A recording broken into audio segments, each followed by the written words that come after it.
अस्सलाम वालेकुम।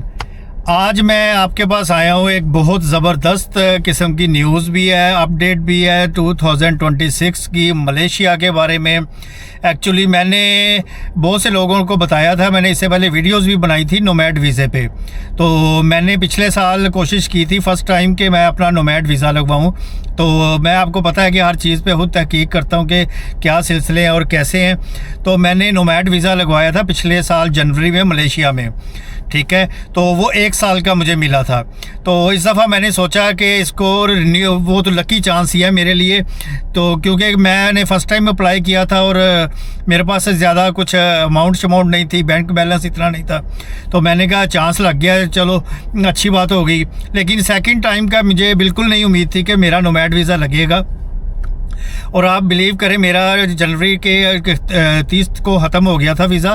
तो अभी मैंने दोबारा अप्लाई किया हुआ था, तो वो कल लग के आ गया। मुझे हैरानी हुई और मुझे सही तरह पता चला कि नोमैड वीज़ा मतलब कि क्या सिस्टम है, और कि दूसरी दफ़ा सही पता चला है कि नोमैड वीज़े का सिस्टम क्या होता है और लोग क्या क्या मिस्टेक करते हैं इसमें। तो आज वो मैं आपको बताता हूँ, क्योंकि ये मैं आपको 100% बता दूं, बहुत से बेहतर है दूसरे वीज़ों की निस्बत। तो मुझे हालांकि दूसरा वीज़ा भी मेरे पास है, मतलब था, उसको मैंने ख़त्म करवा दिया था, मुझे ज़रूरत नहीं थी। तो लेकिन ये दूसरी दफ़ा मुझे बिल्कुल नहीं उम्मीद थी कि इतनी आसानी से लग जाएगा। और अब मेरा ये हो गया कि मेरे पासपोर्ट पे 2 दफ़ा नोमैड वीज़ा लग गया। अब मैं दुनिया के, आप बिलीव करेंगे, दुनिया के किसी मुल्क में भी अप्लाई करूंगा तो मेरा 100% नोमैड वीज़ा लगेगा। आपको पता है ये नोमैड, डिजिटल नोमैड वीज़ा जो है बहुत से मुल्कों ने, जो यूरोपियन कंट्री है, जो मतलब कि टॉप इकॉनमी वाले मुल्क है, उन्होंने शुरू कर दिया हुआ है। तो आप भी नोमैड वीज़े के बारे में तहकीक करें, उसको समझें, और अगर आप इसके लिए क्वालिफाइड हैं तो आप ज़रूर अप्लाई करें। तो आप एक दफ़ा अप्लाई करेंगे, मुझे यकीन है कि इसके बाद रेगुलर आप कहीं भी इससे ये वीज़ा ले सकते हैं। तो अभी मैं आज की वीडियो में कवर करता हूँ कि ये नोमैड वीज़ा क्या होता है, कैसे होता है, और इसको रिन्यू कैसे करवाना है, कौन कौन से डॉक्यूमेंट्स चाहिए, इसका फ़ायदा क्या क्या है। कुछ चीज़ें जो पिछली वीडियो में रह गई थी वो इस वीडियो में कवर करूँगा। और मुझे उम्मीद है बहुत से लोगों को जो नोमैड वीज़े पे हैं उनको सेकंड टाइम के लिए बहुत आसानी हो जाएगी कि सेकंड टाइम उनका वीज़ा रिन्यू कैसे होगा। चलें जी, वीडियो शुरू करने से पहले जो भाई मेरे चैनल पे नया है वो लाइक करें, सब्सक्राइब करें, ताकि हर किस्म की ट्रैवल व्लॉग और वर्ल्ड लेवल के आपको इन्फॉर्मेशन मिल सके, हर मुख्तलिफ सर्विसेज की तो आपको इन्फॉर्मेशन मिल सके। इसलिए लाइक करें, सब्सक्राइब करें। तो वीडियो शुरू करते हैं हम। अब थोड़ा सा मैं एक्सप्लेन करता हूँ कि शॉर्ट ये नोमैड वीज़ा क्या होता है, बिल्कुल 2 लाइनों में। नोमैड वीज़ा असल में उन लोगों के लिए होता है जो रिमोट वर्क करना चाहते हैं या कर रहे हैं, मतलब कि फ्रीलांसर हो गए, ऑनलाइन काम करने वाले हो गए, मतलब जितने लोग रिमोट वर्क करते हैं, ऑनलाइन वर्क करते हैं, ट्रेडिंग करते हैं, फ्रीलांसर हैं, कंटेंट क्रिएटर हैं, जैसे मैं खुद हूँ, मैं अपनी मिसाल दे रहा हूँ कि मैं भी यही हूँ और इसीलिए मुझे ये वीज़ा मिला। तो उन लोगों के लिए स्पेशल दुनिया के काफ़ी जो डेवलप मुल्क हैं उन्होंने डिजिटल नोमैड वीज़ा रखा हुआ है। इसका फ़ायदा और प्रोसीजर ये होता है, आपकी दुनिया के किसी भी मुल्क में लीगल तौर पे स्टे कर सकते हैं। सिर्फ आपका जो कंटेंट है और आपका जो इनकम है वो फ़ॉरेन होनी चाहिए, इसके अलावा कुछ नहीं है। लेकिन मैं मलेशिया में हूँ, यहाँ का सिस्टम बहुत ट्रांसपेरेंट है इस मामले में। डिजिटल हवाले से कुछ भी आप यहाँ पे करेंगे बिल्कुल साफ़ है। लेकिन डॉक्यूमेंट्स जो है वो ज़रूरी है, डॉक्यूमेंट्स क्लियर होने चाहिए। मैंने आपको हमेशा कहा है अपने डॉक्यूमेंट्स को अपडेट रखा करें, अपनी प्रोफाइल अपने उसको अपडेट करते रहा करें।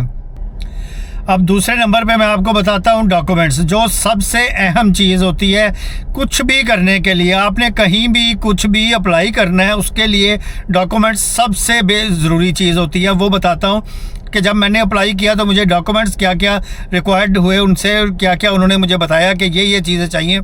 उसमें वैलिड पासपोर्ट चाहिए था 6 मंथ, ठीक है।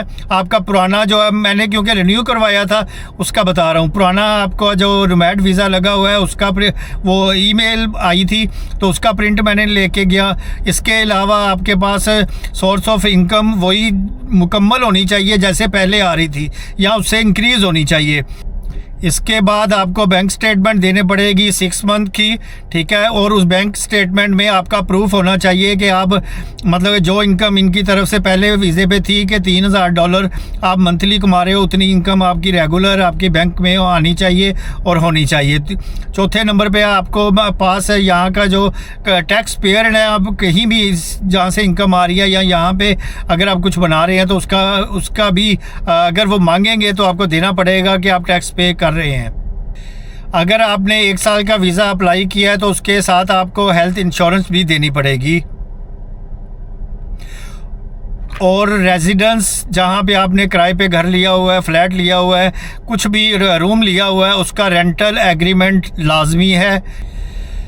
ये असल में सारी चीज़ें इसलिए हैं मैं कि यहाँ ये जो अथॉरिटी होती है वीज़ा इमिग्रेशन वाले, वो सबसे पहले ये देखते हैं कि ये बंदा अगर जब हमारे पास पहला वीज़े पे आया है तो उसने इतनी इनकम बताई थी, अभी उससे कम हुई है या ज़्यादा हुई है, ये स्टेबल है या नहीं है अगला 1 साल गुजारने के लिए।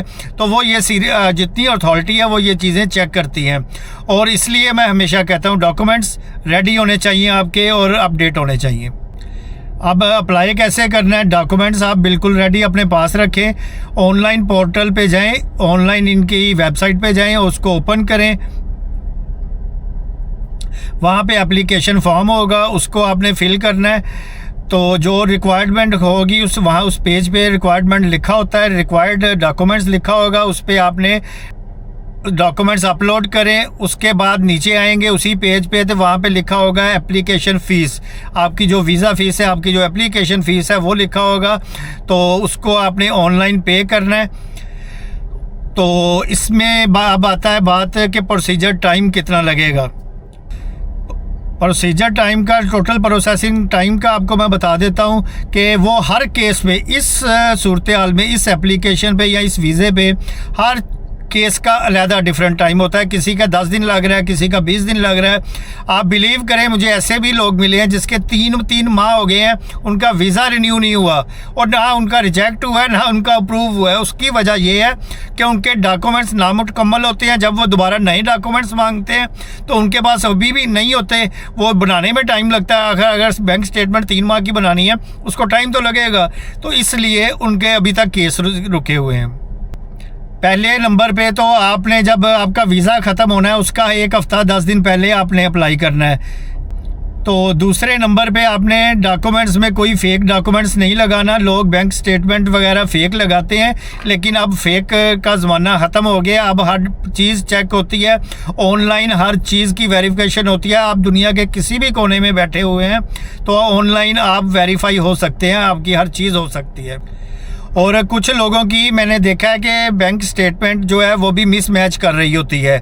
उन्होंने जो फॉर्म है, एप्लीकेशन फॉर्म है, उसमें कुछ लिखी हुई है और उस निकल कुछ हो रही होती है। ट्रांसैक्शन में फ़र्क होता है, नाम में फ़र्क होता है, बैंक में फ़र्क होता है।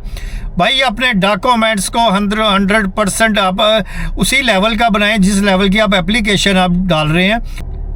अब कुछ लोग मुझसे ना मैसेज पूछते हैं, पिछली भी वीडियोस में मैसेज आए थे कि क्या वर्थ इट है नोमैड वीज़ा। बिल्कुल यार, इसमें बहुत आज़ादी है। आपको आज़ादी है, मतलब कि आप इजी होके काम कर सकते हैं। कोई बॉस नहीं है, कोई टेंशन नहीं है। आपका कंप्यूटर आपका बॉस है, आपका लैपटॉप आपका बॉस है, आपका मोबाइल आपका बॉस है।